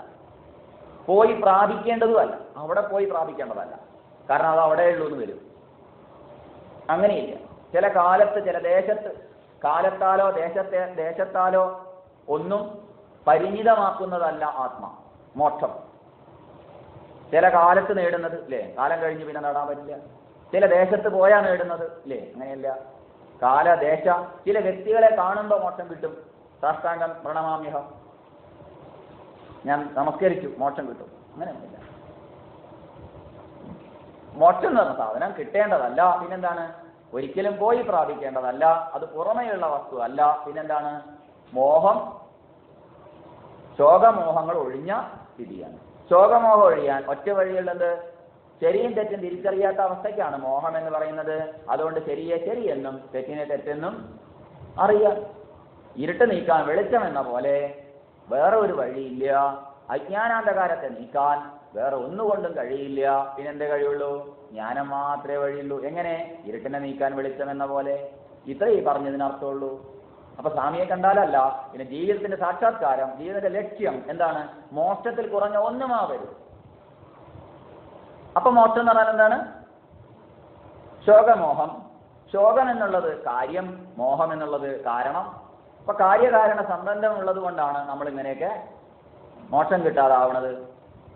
കിട്ടാൻ എന്ത് വേണം? മോഹം ഇല്ല. മോഹമില്ലാതാവണമെങ്കിൽ എന്ത് വേണം? ശരിയെ ശരിയെന്നും തെറ്റിനെ തെറ്റെന്നും അറിയണം. ഇതിനെന്തേ വഴിയുള്ളൂ? എന്താ ഉപായം? ജ്ഞാനമേവതു. ജ്ഞാനമല്ലാതെ വേറൊരു വഴിയില്ല, വേറൊരു വഴിയില്ല. ഈ ജ്ഞാനത്തിലേക്ക്, ഈ അറിവിലേക്ക് നമ്മെ നയിക്കാൻ അന്ധകരണ സിദ്ധിയർത്ഥം കർമ്മങ്ങളെല്ലാം പ്രയോജനപ്പെടും, സാധനങ്ങളെല്ലാം പ്രയോജനപ്പെടും. സാധനങ്ങളെല്ലാം എന്തിനായിക്കൊണ്ടാണ്? ഒക്കെ ആ ശരിയായ അറിവിനെ ശേഖരിക്കാനുള്ള ഒരു പാത്രത്വം സൃഷ്ടിച്ചെടുക്കാനാണ്. ഒരു പാത്രം നന്നാക്കാൻ വേണ്ടി ഉള്ളതാണ് എന്ന് മനസ്സിലാവുമ്പോൾ എല്ലാ പ്രാർത്ഥനകളും എല്ലാ കർമ്മങ്ങളും അന്ധകരണ ശുദ്ധിക്കായി തീരും. അന്ധകരണ ശുദ്ധിക്ക് കാരണമായി തീർന്നാൽ പിന്നെ അതിലേക്ക് ആ നിമിഷം തന്നെ സൂര്യൻ ഉദിക്കുന്നതോടുകൂടി പിന്നെ ആയിത്തീരല്ല. ഇത് നന്നാവുന്നതോട്, അന്ധകരണം ശുദ്ധമാവുന്നതോടുകൂടി എന്താവും? അതിൽ ശരിക്കും സ്വച്ഛമായി അത് പ്രതിഫലിക്കുക തന്നെ ചെയ്യും. ആത്മാവ് സകലർക്കും നിത്യപ്രാപ്തമാകുന്നു. കാരണം തന്റെ സത്തയെക്കുറിച്ച് ആർക്കും തന്നെ സംശയമില്ല. ഞാനുണ്ടോ എന്ന് ആർക്കും സംശയമില്ലല്ലോ. കണ്ടിട്ടില്ലല്ലോ, കേട്ടിട്ടില്ലല്ലോ, പറഞ്ഞിട്ടില്ലല്ലോ, തൊട്ടിട്ടില്ലല്ലോ, ഒന്നും അറിയാൻ കഴിയുന്നതല്ലല്ലോ. കണ്ണാടിയിൽ നോക്കാലും ആത്മാവിനെ കാണുന്നില്ലല്ലോ. ആത്മാവല്ലാതെയുള്ള ദേഹാദി വസ്തുക്കളിൽ ആത്മാവെന്നുള്ള ബോധം യാതൊന്ന് ജഗത്രയെ. ആത്മാവല്ലാതെയുള്ള ദേഹം തുടങ്ങിയ വസ്തുക്കളിൽ ആത്മാവെന്നുള്ള ബോധം യാതൊന്ന് ജഗത്രയെ. ഈ ജഗത്രയെ, ജഗത്ത് എത്രയാ? ചലനാത്മകമായത് മൂന്നാണ്. ഏതൊക്കെയാ? ഭൂലോകം, ഭൂവർലോകം, സുവർലോകമെന്നോ, അല്ലെങ്കിൽ നാം വസിക്കുന്ന ഭൂമിയെന്നോ, അതിന് താഴോട്ടുള്ളതെന്നോ അതിന് മുകളിലോട്ടുള്ളതോ എന്ന് പറഞ്ഞോട്ടെ. ഇനി അതല ധനാതല പാതാളാദി അധോ ലോകങ്ങളെന്നോ, മഹർലോകം, സുവർലോകം, സത്യലോകം, സ്വർഗലോകം എന്ന ഊർധ്വലോകങ്ങളെ കുറിച്ചോ അറിഞ്ഞോട്ടെ. 14 ലോകങ്ങളെ കുറിച്ച് അറിഞ്ഞാലും ഇതൊക്കെ ഏതാണ്? ഇതിലൊക്കെ കടന്ന് അങ്ങോട്ടും ഇങ്ങോട്ടും കളിക്കുന്നു. ഈ കളിക്കുന്നത് കൊണ്ടൊക്കെ എന്തുണ്ടാവുന്നല്ലോ? ഇതുകൊണ്ടൊന്നും ആത്മാവ് ആണ് എന്ന്, ആത്മാവ് എന്താണെന്ന് അറിഞ്ഞോളണമെന്നില്ല. ആത്മാവല്ലാത്തതിനെ ആത്മാവാണെന്ന് ധരിച്ചിരിക്കുന്നു. ആത്മാവാണെന്ന് എന്തെന്ന് പറഞ്ഞു കഴിഞ്ഞാൽ അത് നിത്യപ്രാപ്തമാണ്. അത് മുമ്പും അങ്ങനെ തന്നെയാണ്, ഇപ്പോഴും അങ്ങനെ തന്നെയാണ്. അത് ഖണ്ഡജാനീകര ന്യായം പോലെയാണ്. ഖണ്ഡജാനീകര ന്യായം എന്ന് പറഞ്ഞാൽ കഴുത്തിലണിഞ്ഞ ആഭരണം പോലെ. ഖണ്ഡജാനീകരം എന്ന് പറഞ്ഞാൽ നെക്ലേസ്. അത് കാണാതെ അലിഞ്ഞു, എടാ എൻ്റെ നെക്ലേസ് ആടാ, എൻ്റെ നെക്ലേസ് ആടാ, അല്ലെങ്കിൽ കണ്ണട ആയിക്കോട്ടെ, അതാണ് കാണുന്നത് അല്ലേ? ഇവിടെ നെക്ലേസ് അണിഞ്ഞൊരാളില്ലല്ലോ, അതുകൊണ്ട് ഇപ്പൊ ഇതാണ് നല്ലത്. ഏത്? ഈ നെക്ലേസ് എല്ലാവരും അണിയുന്നതല്ലേ? വല്ല കല്യാണോ അല്ലെങ്കിൽ എന്തെങ്കിലുമൊക്കെ പ്രത്യേകത ഉണ്ടെങ്കിലല്ലേ ഖണ്ഡജാനീകരൻ അണിയുള്ളൂ, അല്ല? അപ്പോഴല്ലേ പുറപ്പെടുക. അപ്പൊ വേറൊരു കല്യാണത്തിന് പോയിട്ട് അത് അഴിച്ചു വെച്ചിട്ടില്ല എന്ന് വിചാരിച്ചോളൂ. അപ്പൊ എന്തായി? പിന്നെയും തിരഞ്ഞെടുക്കുക തന്നെയാണ്. അപ്പോഴാണ് എല്ലാവരും ചീത്ത പറഞ്ഞിട്ടുണ്ടാവും, എവിടെയത് കള്ളം കൊണ്ടുണ്ടായി, അങ്ങനെയൊക്കെ പല വേവലാതിണ്ടാവും, പല ഭ്രമങ്ങളുണ്ടാവും. അങ്ങനെ പരിഭ്രമിച്ച് അവസാനം അല്ലേ പലരും ചീത്ത പറഞ്ഞ് അപ്പോഴാ കുട്ടി കാണിച്ചു കൊടുത്തത്, അതാ അമ്മയുടെ കഴുത്തിൽ തന്നെ ഉണ്ടല്ലോ, ആ കിട്ടി. അപ്പൊ ഉണ്ടാവുന്ന സന്തോഷം എന്താ? അപ്പൊ സന്തോഷം ഇല്ലാതിരിക്കാൻ കാരണം എന്താ? ഉള്ളതായതിനെ തിരിച്ചറിയുക. ഇതുപോലെ കണ്ണട വെച്ചിട്ട് കണ്ണട തിരഞ്ഞെടുക്കുന്നത് പോലെ അപ്പോഴാ പറയണത് മൂക്കിന്റെ മുകളിലൊന്ന് തപ്പി നോക്കൂ, ആ ഉണ്ടായിരുന്നില്ലേ, ഇവിടെ തന്നെ ഉണ്ടായിരുന്നില്ലേ. അപ്പൊ ഉണ്ടാവുന്ന സന്തോഷം. അതിനു മുമ്പ് ദുഃഖം ഉണ്ടായില്ലേ? പരിഭ്രമം ഉണ്ടായില്ലേ? ഉണ്ടായി. ആ പരിഭ്രമം ആവശ്യമുള്ളതായിരുന്നോ? ആവശ്യമില്ലാത്തതായിരുന്നു. ഇത് എപ്പോ അറിയും? കിട്ടിയപ്പോ. കിട്ടിയതാണോ? അല്ല. മോക്ഷം കിട്ടിയതാണോ? അല്ല. പിന്നെ ഉള്ളതായ തിരിച്ചറിഞ്ഞതാണ്. ഈ ഇതിനെ സാധൂകരിക്കാനാണ് ശാന്തി. 3 വിധം ശാന്തി: ആധ്യാത്മികം, ആദിദൈവികം, ആദിഭൗതികം. ആധ്യാത്മികം എന്ന് പറയുമ്പോൾ താൻ ഹേതുവായിട്ട്, ആദിദൈവികം എന്ന് പറയുമ്പോൾ ദൈവഗത്യ, ആദിഭൗതികം എന്ന് പറഞ്ഞാൽ ഇതര ഭൂതങ്ങൾ നിമിത്തം. നമ്മൾ പറഞ്ഞില്ലേ അത് കഴിഞ്ഞ പ്രാവശ്യം? ഇല്ലേ? ഇവിടെ പറഞ്ഞില്ലേ? ഇവിടെ ഉപനിഷത്ത് മറ്റേ ഗൗരി ശങ്കരാശ്രമത്തിൽ എടുക്കുന്നു. ഇതൊക്കെ ഒരേ ഇതിലാവും. ഉപനിഷത്ത് ഏതെടുത്താലും അതിനെ സാധൂകരിക്കുന്നതായിരിക്കും പ്രകരണഗ്രന്ഥം. അതങ്ങനെ വരൂ. കാരണം അതിലുള്ള ഓരോന്നും അരച്ച് കലക്കി പാകപ്പെടുത്തുകയാണ് ചെയ്യുന്നത്. ഒന്നുകൂടി പരുവത്തിലാക്കി തരാം. അല്ലാതെ വേറൊരു വിഷയം അത് ചർച്ച ചെയ്യുന്നില്ല. അതന്നെ അത് തോന്നും, ഇത് തന്നെയാണ് അതും തോന്നുന്നത്. ഇത് വലിയ വിഷയമാണ്. അതുകൊണ്ട് എത്ര വിധം ശാന്തി ഉണ്ട്? 3 വിധം ശാന്തിയായിട്ട് വേർതിരിച്ചിരിക്കുന്നു. അനേക ശാന്തി ഉണ്ടെങ്കിലും അതിനൊക്കെ 3 വിധ പട്ടികയിലാക്കി പെടുത്തിയിരിക്കുന്നു. അപ്പോൾ താൻ ഹേതുവായിട്ടുള്ളതാണ് സർവ്വ ദുഃഖങ്ങൾക്കും കാരണം. ഈ ഒരു വിജ്ഞാനിയെ ദുഃഖിപ്പിക്കാൻ ആർക്കും കഴിയില്ല. അതുകൊണ്ട് ആത്മജ്ഞാനി ശോകത്തെ തരണം ചെയ്യുന്നു. ശോകമോഹങ്ങളെ തരണം ചെയ്യുന്നു ആത്മജ്ഞാനി. ദുഃഖി എങ്ങനെ ദുഃഖിക്കാൻ തയ്യാറല്ലെങ്കിൽ പിന്നെ അയാളെ ദുഃഖിപ്പിക്കാൻ ഇതൊരു ഭൂതങ്ങൾ, പട്ടിയോ പൂച്ചയോ എന്തോ ആട്ടെ, പാമ്പോ എന്തോ ആട്ടെ, ദുഃഖിപ്പിക്കാൻ കഴിയും? വേറൊരു മനുഷ്യനെ ദുഃഖിപ്പിക്കാൻ പറ്റും, ദുഃഖിക്കാൻ തയ്യാറല്ലെങ്കിൽ. പക്ഷെ ഒരു പ്രശ്നമുണ്ട്, ഒരു ഗുണമുണ്ട്. അതെന്താ ഗുണം? ലോകത്തിന് വലിയൊരു ഗുണമുള്ളോ ഒരു അനുഗ്രഹം. അതെന്താ? നമ്മൾ ദുഃഖിക്കാൻ എപ്പോഴും തയ്യാറാണ്. അതുകൊണ്ടാണ് ലോകം എങ്ങനെ കിടക്കുന്നത്. അല്ലെങ്കിൽ അതിനാളെ കിട്ടും. പറഞ്ഞ മനസ്സിലായില്ല? ഈ ദുഃഖിക്കാൻ ആള് തയ്യാറുള്ളതുകൊണ്ടാണല്ലോ എല്ലാവർക്കും ആളെ കിട്ടുന്നത്. എന്ത് പേര് വേണമെന്ന് പറഞ്ഞോളൂ. ആത്മജ്ഞാനത്തിന്റെ പേരിൽ, അല്ലെങ്കിൽ ഈ അറിവിന്റെ പേരിൽ, ജ്യോതിഷത്തിന്റെ പിന്നിലൊക്കെ എത്രയാളുകൾ പോണത് ഒക്കെ ഇതിനു വേണ്ടിയിട്ടാണ്. പരിഹാരം തേടി പോണതാണ്. ഈ പ്രശ്നങ്ങളുടെ പരിഹാരം തേടി പോകും. പ്രശ്നങ്ങൾക്ക് പരിഹാരം ഒന്നേ ഉള്ളൂ. എന്താ പരിഹാരം? ഞാൻ ആരാണെന്ന് തിരിച്ചറിയാം. ഞാൻ ആരെന്ന് തിരിച്ചറിയാത്ത കാലത്തോളം ഞാൻ ഓടിക്കൊണ്ടേയിരിക്കും, ഓട്ടം നിൽക്കുന്നില്ല. ഈ മോഹങ്ങളിൽപ്പെട്ട് അങ്ങനെ പോവുക. വേവലാതി എപ്പോഴും എനിക്ക് എന്താവാൻ പറ്റും, ഞാൻ ഭാവിയിൽ ആരാവും, ഞാൻ മുമ്പ് ആരായിരുന്നു, അതതിലേറെ ചിത്രം. പരീക്ഷ പത്രത്തിൽ വളരെ നല്ലൊരു റിപ്പോർട്ട് കണ്ടിരുന്നു. പരീക്ഷ കഴിഞ്ഞ കുട്ടികളെ പണി മുഴുവനാണ് ഏത് എഴുതിയ പരീക്ഷ ഇല്ല, എഴുതിയ ചോദ്യങ്ങൾ ശരിയാണോ തെറ്റാണോ എന്ന് വിലയിരുത്താം. എന്നിട്ടുള്ള ടെൻഷനും വെച്ചുകൊണ്ടിരിക്കുക അടുത്ത പരീക്ഷയ്ക്ക് പഠിക്കുന്നതിന് പകരം. എഴുതി കഴിഞ്ഞതിനെ പറ്റി പിന്നെ അതിന് ഈ എന്നെന്തൊരു വാക്ക് ഉപയോഗിച്ചിട്ട് പോസ്റ്റ്മോർട്ടം എന്നാണ് പത്രത്തിൽ ഉപയോഗിച്ച വാക്ക്. ഇന്ന് പത്രം വായിച്ചില്ല. പരീക്ഷയ്ക്ക് പഠിക്കാനുള്ള കോളം ഉണ്ടല്ലോ, ആ കോളത്തിലേ കൊടുത്തിരിക്കുന്ന എന്താ, പോസ്റ്റ്മോർട്ടം നിർത്തണം എന്നാണ്. എന്താ പോസ്റ്റ്മോർട്ടം? കഴിഞ്ഞു പോയ പരീക്ഷയെക്കുറിച്ച് വേവലാതിപ്പെട്ട് അതിൻ്റെ ടെൻഷൻ, ഞാൻ അത് എഴുതിയില്ലല്ലോ, ഞാൻ എഴുതിയ പോയല്ലോ, എന്നിട്ട് കൂടി ഇരുന്ന് ചർച്ചയാണ്. ആളുടെ പുറത്തേക്ക് വന്നു കഴിഞ്ഞാൽ അതാ ചർച്ച. എന്ത്, ഞാൻ അത് എഴുതിയില്ലല്ലോ, ഞാൻ ഇതിങ്ങനെയല്ലല്ലോ എഴുതിയത്. ഉള്ള സമയം ബാക്കിയുള്ള പണി നോക്കിയിട്ടുണ്ടെങ്കിൽ എത്ര വന്ന്. വല്ലാത്തൊരു ചോദ്യം അത്. ഇങ്ങനത്തെ കുറേ ചോദ്യങ്ങൾ ഇതിലുണ്ട് അല്ലേ, ഇങ്ങനത്തെ കുറേ ഇതിലുണ്ട്. അതുകൊണ്ടാണ് ഇത് പറയുന്നത്.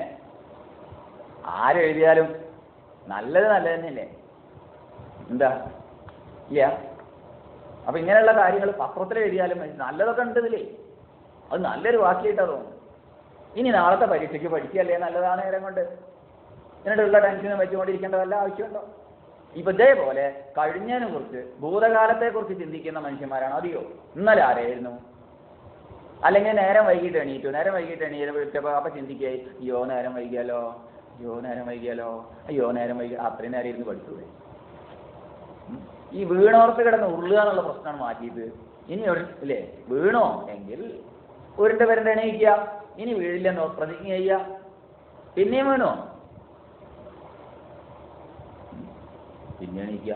ഇതൊരു ശീല വരുതേ, അല്ല അങ്ങനെയുണ്ടേ. പക്ഷെ അവിടെ കിടന്ന് ഉരുണ്ട് അവിടെ കിടന്നിങ്ങനെ അയ്യോ ഞാൻ വീണേന്ന് പറഞ്ഞ് കരയുന്ന ഒരിക്കലും ഒരാൾക്കും, അല്ലെങ്കിൽ വീഴുമെന്ന് വിചാരിക്കുന്ന ഒരാൾക്ക് നടക്കാൻ ഓടിക്കാൻ കഴിയില്ല. ചിലപ്പോൾ ചില പേർക്കൊക്കെ പറ്റുന്നത്. ഒടിയരുതേ, ഒടിഞ്ഞാൽ പിന്നെ നടക്കാൻ പറ്റില്ലേ.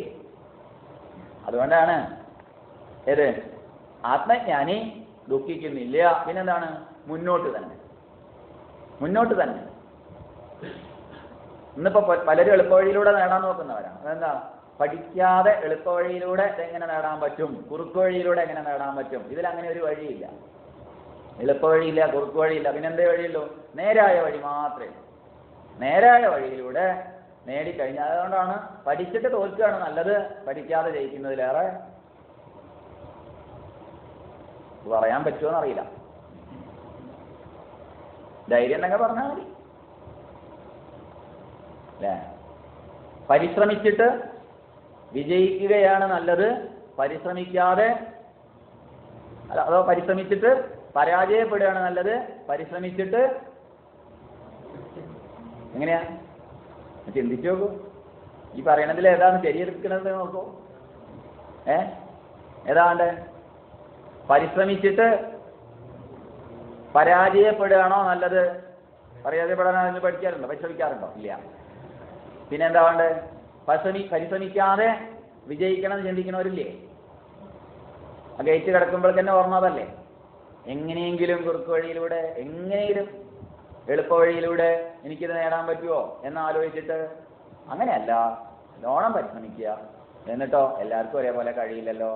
മത്സരവും വേണ്ട, അസൂയയും വേണ്ട. അസൂയ വലിയ ദോഷമാണ്. പരോത്കർഷത, അസഹിഷ്ണുത, അസൂയ. അയാളെ പോലെ എനിക്കാവാൻ പറ്റിയില്ലല്ലോ, അയാളെ പോലെ ഞാനാവണം. തനിക്ക് താനല്ലേ ആവാൻ പറ്റും, എനിക്ക് ഞാനല്ലേ ആവാൻ പറ്റും. പക്ഷെ എനിക്ക് എവിടെ കഴിയുമെന്നുള്ളത് എനിക്ക് ആർക്കറിയാം? ജ്യോത്സ്യനറിയില്ല, അതറിയില്ല. അതറിയുമെന്ന് വിചാരിക്കുന്നത് നമ്മുടെ തെറ്റ്. ജ്യോത്സ്യന്റെ കാര്യം അറിയില്ല, പിന്നെയല്ലേ നമ്മളെ കാര്യം. അയാളെവിടെ എത്തും, അയാളെവിടെ എന്താവും, അയാളുടെ ഭാവി എന്താണെന്ന് അയാൾക്ക് അറിയില്ല. എന്നിട്ട് അയാളാണ് നമ്മുടെ ഭാവി പ്രവചിക്കാൻ പോകുന്നത്.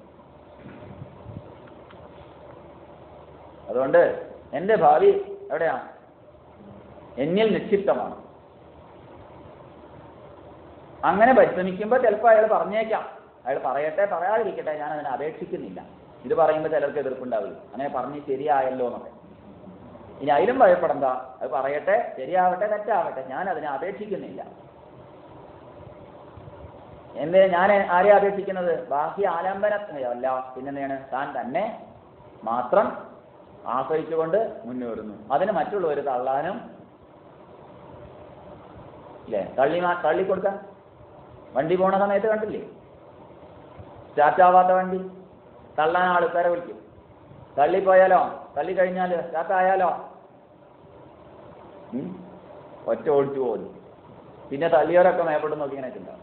ഇതുപോലെ അപ്പൊ ഗുരുവും ശാസ്ത്രമൊക്കെ എവിടെ ഉണ്ടാവും? തള്ളാൻ ആളൊക്കെ ഉണ്ടാവും. ഏതുവരെ? ഓടേണ്ടതാരാ? ഞാനാണ്. അതൊക്കെ തള്ളാനുണ്ടാവും. പോയിക്കോളൂ, നല്ലോണം പഠിച്ചോളൂ, എഴുതിക്കോളൂ എന്നൊക്കെ പറയും. ആരാ പഠിക്കേണ്ടത്? കോപ്പി അടിച്ചോളൂ എന്ന് അവർ പറയില്ല. എളുപ്പ വഴിയിലൂടെ നേടിക്കോളൂ എന്ന് പറയും. പറയുന്നവരുണ്ടാവും കേട്ടോ. അതായത് കേൾക്കണമെന്ന് വെച്ചാൽ കേൾക്കാം. പക്ഷെ ആചാര്യന്മാർ, ഗുരുനാഥന്മാർ ഒരിക്കലും അത് പറയില്ല. എന്തേ ഉള്ളൂ? നല്ലോണം പരിശ്രമിച്ചോളൂ കേട്ടോ, പരിശ്രമിക്കാതെ എളുപ്പവഴിയിലൂടെ നേടിക്കോളൂ എന്ന് ആചാര്യന്മാർ നമ്മോട് പറഞ്ഞിട്ടില്ല. നമ്മളാണ് എളുപ്പവഴിയിലൂടെ നേടാൻ വഴി ആലോചിക്കുന്നത്. നിത്യപ്രാപ്തമാണെന്ന് പറഞ്ഞത് ഈ ഗണ്ഡജാമീകര ന്യായം പോലെയാണെന്ന് പറഞ്ഞത്. ഇതൊക്കെ ഇതിനെ സൂചിപ്പിക്കുന്നതാണ്. സർവേഷാം ഹി നിയത സാധ്യ വിഷയാണാം സാധനാനാം തപ ഏവ സാധകാരാമം സാധനം ഇത് ഹി പ്രസിദ്ധം ലോകേ. ഇത് പ്രസിദ്ധമാണ്. ഏത് ഉള്ളതിനെ തിരിച്ചറിയലാണ്. ഏത് അല്ലാതെ സാധനയിലൂടെ നേടിയെടുക്കേണ്ടതല്ല. അതൊന്നും അതിലില്ല. സാധനയിലൂടെ നേടിയെടുക്കേണ്ട വസ്തുവല്ല. ഏത്? മോക്ഷം, മുക്തി, മോചനം. പിന്നെ എവിടെയാ? സാധനകളൊക്കെ എന്തിനാ? അജ്ഞാനത്തെ നിവർത്തിക്കാനാണ്. സാധിപ്പിച്ചെടുക്കേണ്ടതല്ല, സാധിപ്പിച്ചെടുക്കുന്ന വിഷയമല്ല ഇത്. പിന്നെന്താ? സാധന കൊണ്ട് ചെയ്ത് നേടിയെടുക്കേണ്ടതല്ല. പിന്നെന്താണ്? സാധ്യ, സാധന, സാധക ഭേദങ്ങളൊന്നും ഇതിലില്ല. ഇത്ര പ്രാവശ്യം ഞാൻ ജപം ചെയ്തു, ഇന്ന കർമ്മങ്ങളൊക്കെ ചെയ്തു, എന്നിട്ട് നേടിയെടുക്കാം, മോക്ഷം കിട്ടും, കിട്ടില്ല. എന്തുകൊണ്ട്? മോക്ഷത്തിന് തടസ്സമായിരിക്കുന്ന അജ്ഞാന അന്ധകാരങ്ങളെ നീക്കം ചെയ്യാനേ പറ്റൂ. നീക്കം ചെയ്യുമ്പോൾ എന്താവും? സ്വതവേയുള്ളത് തെളിഞ്ഞു വരും. എത്ര കാലം ചെളിയിൽ കൊണ്ട് കിടന്നതായാലും ചളി മാറ്റിക്കഴിഞ്ഞാൽ, ജലം പറ്റിയാൽ സ്വർണ്ണവും നിഷ്പ്രഭം. ഈശാവാസ്യനിഷത്ത് പറയും, ഇത് ചന്ദനം, അകില് മുതലായവ ഒരുപാട് കാലത്തെ വെള്ളത്തിന്റെ സമ്പർക്കം കൊണ്ട് വഴുവഴുപ്പുള്ളതായി തീർന്ന് ദുർഗന്ധമായി തീർന്നിരിക്കുന്നു. ഇനി ദുർഗന്ധം മാറ്റാൻ എന്ത് വേണം? ഒരയ്ക്കണം. അങ്ങനെ ഒരച്ചു കഴിഞ്ഞാൽ പുറമെ നിന്ന് സുഗന്ധം ഉണ്ടാവുകയല്ല ചെയ്യുന്നത്. പിന്നെ എവിടെ നിന്നുണ്ടാവുന്നത്? ചന്ദനം ഒരിക്കലും ദുർഗന്ധമുള്ളതായിരുന്നില്ല. വെള്ളത്തിന്റെ സമ്പർക്കം കൊണ്ട് ഉണ്ടായി തീർന്ന ദുർഗന്ധമാണ്. അതിന് ചന്ദനം വലിച്ചെറിഞ്ഞിട്ട് കാര്യമില്ല. പിന്നെന്ത് വേണം? ഒരച്ചിട്ട് ദുർഗന്ധത്തിന് കാരണമായിരിക്കുന്നതിനെ നീക്കം ചെയ്താൽ മതി. അപ്പൊ പുറമെ നിന്നുണ്ടാകുന്ന സുഗന്ധമല്ല ഉള്ളത്, ഉള്ളിൽ സ്വതവേയുള്ള പരിമളം ഉണ്ടായതാണ് എന്ന് ഈശാവാസ്യനിഷത്ത് പറയും. അവിടെ ഒരയ്ക്കാൻ കാരണമായത് ആരോ പറഞ്ഞു തന്നിട്ടാണ്. ഇത് ചന്ദനമാണ്, ഇത് നാറുന്ന വസ്തു അല്ല എന്ന് ആരോ പറഞ്ഞു തന്നു. അത് ചിലപ്പോ ഗുരു ആവാം, അഥവാ ശാസ്ത്രമാവാം. ഇത്രേ ഗുരുവിനും ശാസ്ത്രത്തിനും സ്ഥാനമുള്ളൂ. ഏത്? ഇത് വരച്ചു നോക്കൂ. വരയ്ക്കേണ്ടത് ആര്? ഗുരുവല്ല. അത് ഗുരു വരച്ചോട്ടെ. അങ്ങനെയല്ല. അങ്ങനെ അത് പ്രസിദ്ധമാണ്. എന്നിട്ട് പറയുകയാണ്, ബ്രഹ്മ നിത്യവും സർവ്വവ്യാപകവുമായ വസ്തുവാണെന്ന് ശാസ്ത്രങ്ങൾ ഘോഷിക്കുന്നുണ്ട്. അത് ശരി തന്നെ. എന്നാൽ ജീവനെ കുറിച്ച് അങ്ങനെയൊന്നും പറയുന്നില്ലല്ലോ. ഈ ശങ്കയ്ക്ക് സമാധാനം പറയുന്നു. ജീവൻ, ഞാൻ ജീവനാണ് എന്ന് ആരും ഒരു ശാസ്ത്രവും പറഞ്ഞിട്ടില്ല.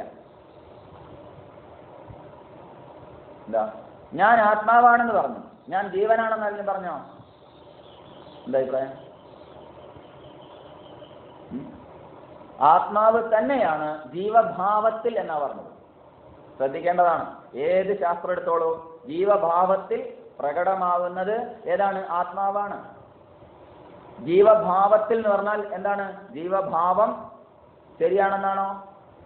അതിന് മറ്റൊന്നിന്റെ ഭാവം ജീവഭാവത്തിൽ കണ്ടു എന്നല്ലേ? ശ്രീധർമ്മശാസ്താവിന്റെ ഒരു ഭാവമാണ് അയ്യപ്പൻ എന്ന് പറയുമ്പോ, അങ്ങനല്ലേ?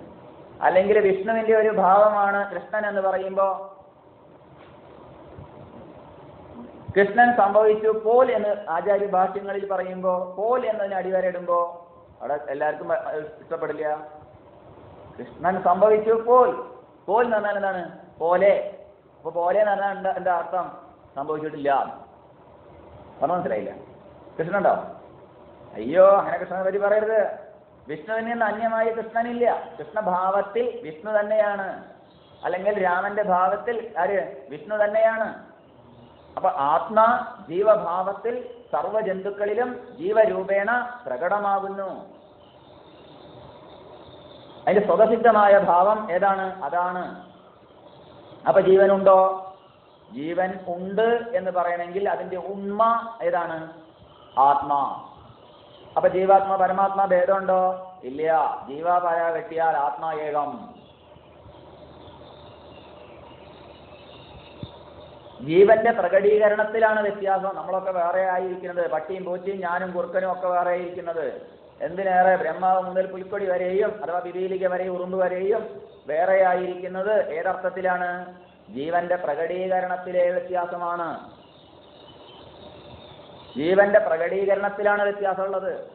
അത് മരങ്ങളിലും എന്താ അന്ധകരണത്തിന്റെ വികസിതാവസ്ഥയിലും ഒക്കെ വ്യത്യസ്തമായിരിക്കുന്നു. സ്ഥാവരങ്ങളെന്നും ജംഗമങ്ങളെന്നും പറഞ്ഞിരിക്കുന്നു. സച്ചിദാനന്ദ സ്വരൂപോഹം എന്ന അർത്ഥത്തിൽ ചിന്തിക്കുമ്പോൾ അവിടെ മരമെന്നോ കൃമിയെന്നോ ഞാനെന്നോ ഭേദമില്ല.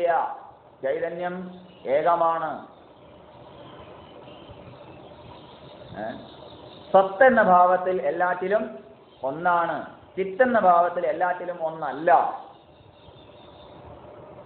സത്തിനെ പ്രകാശിപ്പിക്കുന്നത് കൊണ്ടാണ് അത് ചിത്ത്. സച്ചിത്ത്. സച്ചിത് പ്രകാശിക്കുന്നു എന്നുള്ളതിന്റെ സ്വഭാവം, അതിന്റെ ഭാവം വന്നു. ആനന്ദം. ചിരിക്കാൻ കഴിവുണ്ട്, സന്തോഷിക്കാനുള്ള കഴിവുണ്ട്. സച്ചിദാനന്ദ സ്വരൂപോഹം.